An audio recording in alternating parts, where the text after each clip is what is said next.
As we welcome the Dutch Prime Minister, Mr. Rutte, to the hot seat of the 6-month revolving presidency, I note you're a keen historian, because you were quoting Winston Churchill at us this morning, as indeed Mr. Verhofstadt backed you up. You're quite right. Post-war, Churchill did encourage integration, especially between France and Germany, but made it absolutely clear at all times that the United Kingdom should not be a part of it, and I would like you please to acknowledge that. De zeer welbespraakte Nigel Farage begon zijn carrière in de City of London, het zakendistrict. Uiteindelijk koos hij niet voor het grote geld, maar voor de politiek. Eerst bij de conservatieven en later ging hij naar UKIP, United Kingdom Independent Party, onafhankelijk van de EU. The people that are representing UKIP have probably never ever been in politics before. They're not schooled, they're not tutored, and they are just speaking from the heart, and occasionally they literally do lose their head. Farage voelt zich als een vis in het water in het gedrang om hem heen. Hij noemt zichzelf een survivor, een overlever, letterlijk. Hier overleeft hij zelfs een vliegtuigcrash. I consider myself to be remarkably lucky. You're a survivor? I think so. You're a fighter? Oh God, yes. Van Brussel moet hij niks hebben. En van de Europese leider Van Rompuy al helemaal niet. I don't want to be rude, but who are you? Geert Wilders met zijn politieke Franse partner Marine Le Pen. Zij trekken samen op in Europa en willen maar al te graag de populaire Farage in hun gelederen krijgen. Het gerenommeerde weekblad The Economist ziet het al voor zich. Wilders, Le Pen en Farage samen in een fractie. In een interview met Brandpunt reageert hij op die suggestie. I saw it, yes. You like it? No, I don't like it at all. Why not? You're together there with Marine Le Pen and Geert Wilders. Yeah, but that is a complete misrepresentation of UKIP's position. Let me just make this absolutely clear to you. UKIP is a non-racist, non-sectarian political party that believes in liberal democracy. We draw our support from across the spectrum. We're not anti-immigration, we're pro-immigration, but we want controlled, sensible, balanced, measured. Order. Statement, the Prime Minister. Begin deze week verschijnt premier Cameron in het Britse lagerhuis. Hij wil bij de EU blijven, maar prominente partijgenoten zoals Boris Johnson laten hem vallen, in aanloop naar het referendum in juni. Farage gebruikt intussen het Brusselse podium voor het verspreiden van zijn anti-EU-boodschap. What surprised me about your speech, as the Dutch Prime Minister, is you didn't mention the fact that 427,000 of your own citizens called a referendum for the 6th of April and encouraged the rest of the country to join in. Mr. Juncker here says that there'll be a continental crisis if the Dutch vote no. Well, I'll drink to that, is all I can say. Nigel Farage, en kort voor deze uitzending sprak ik met hem en ik vroeg hem wat hij vond van de deal van David Cameron afgelopen vrijdag met de EU. Helemaal niks, zegt Farage. Well, it wasn't really a deal. That's rather over-exaggerating what was achieved. It was an agreement. But the point about the agreement is that the emergency brake on migrant benefits can be struck down by the European Parliament. And from some of the language I've just heard in the chamber, it's certainly going to be amended, if not struck down completely. And the other promises, such as the fact that in future we would not be committed to ever closer union, well, that actually can be struck down by the European Court of Justice in any of its rulings and would not be written into a future treaty for many, many years, if at all. So the point is this, that we're being asked to vote in a referendum on a deal that the Prime Minister says is legally binding, but actually it isn't. How would you characterize it then? What is it? It's a con job. You know, it's like being sold a car. You know, and they say it's a nice little runner. Honestly, trust me, but you can't test the engine before you buy the car. And we can't test the engine because after we vote to remain in the European Union, if we were so foolish to do so, we'd find that actually the promises contained within it weren't real. Okay, interesting. Your point is very clear. Let's get out of the EU. Then again, you have heard probably of the biggest companies in London who are saying right now, ING, for example, HSBC, we are leaving the city or maybe part of the company because we don't want to be in a London that isn't part of the EU.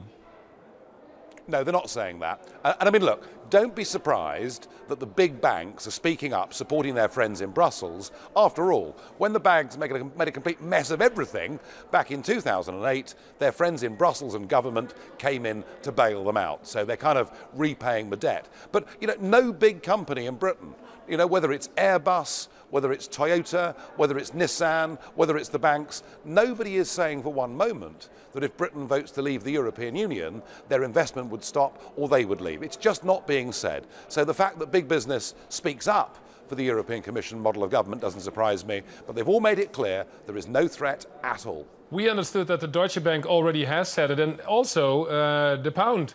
The British pound is going down already, even before there is a referendum. Yes, what fantastic news. I am thrilled.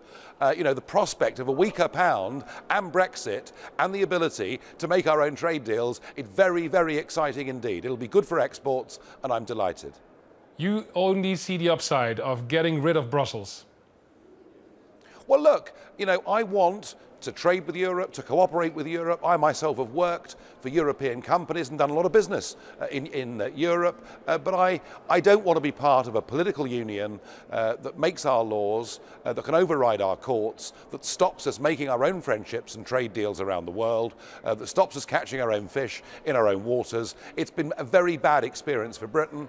It's been a bad experience for many other countries too, and I'm very hopeful that if Britain votes to leave, actually other countries will think the same, and maybe a few years down the road we'll finish up with a sensible Europe, a Europe where we do sit round the table and agree to work together to do sensible common things. Another interesting topic is migration and refugees. Why do you think that by stepping out of the euro you will get control over migrants coming into the UK?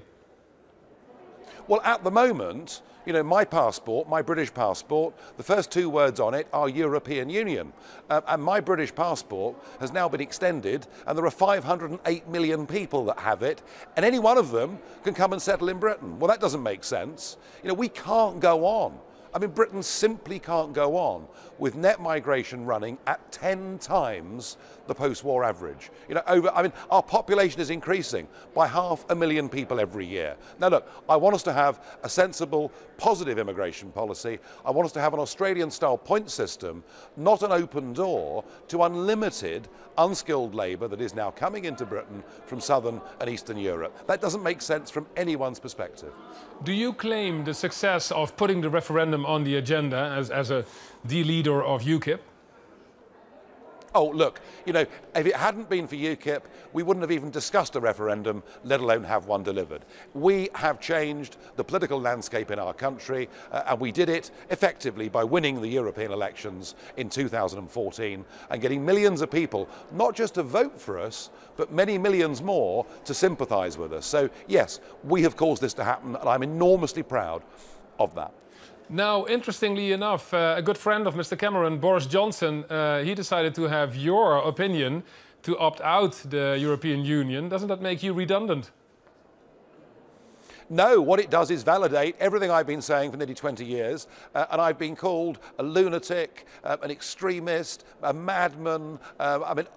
Every form of abuse under the sun has been thrown at me because of the views that I held, and now the Mayor of London supports my opinion. I could not be happier. Yes, but he's your competition now. No, we're on the same side. We're on the same side. Not the same party, though. Individual. Parties are irrelevant. We may as well abolish parties as far as this referendum is concerned. I am sharing platforms with Labour, Conservative, trade union members. I'm sharing platforms with people right across the political spectrum because sometimes there comes an issue that is bigger than differences that exist between political parties. And this question of whether Britain should be a self-governing nation is one of those moments. Now, as you know, the Netherlands are the chair of the EU group at the time. What are you saying to Prime Minister Rutte about maybe having a referendum on the same issue in the Netherlands? Well, I think Mr. Rutte could have a win double. Under the Dutch presidency, we may well see his own country reject the deal. Of course, you've got the referendum in April, so you may well reject the deal with the Ukraine. And at the same time, under Mr. Rutte's presidency, the first big member state may leave the European Union. You're laughing about this, but there are many people, as you know, in Europe who think this will be a total mess in the European Union, this Brexit. I know, you're absolutely right. There is deep, deep concern about Brexit. There are tens of thousands of grossly overpaid civil servants, people paying 16% top rate tax, people with the best pension policies in the world, people for whom the European project has for them been absolutely wonderful, and the fact that tens of millions in the Mediterranean are chucked into poverty, well, why worry about that? Life's pretty good here, and where are we going for dinner tonight? Now, what if the UK decides to opt out on the 23rd of June? What will happen to the position of Mr. Cameron? He'll be a goner. Mr. Cameron, you know, I mean, it would not be credible that a Prime Minister who delivered a deal to the country, deliberately not told the truth about it, fought and used the apparatus of state to keep us in the European Union. If the public vote to leave, he would not be credible as Prime Minister, and he certainly would not be credible as the man to negotiate our way out. And you think in Downing Street 10 will be Boris Johnson then? I've no idea. I don't care. It doesn't matter. It's irrelevant. It's irrelevant. You know, what I care about is that Britain is a self-governing country and that we at general elections vote for the people that make our laws and get away from this system where 75% of our laws are now made in these institutions. Mr. Farage, thank you very much. Thank you.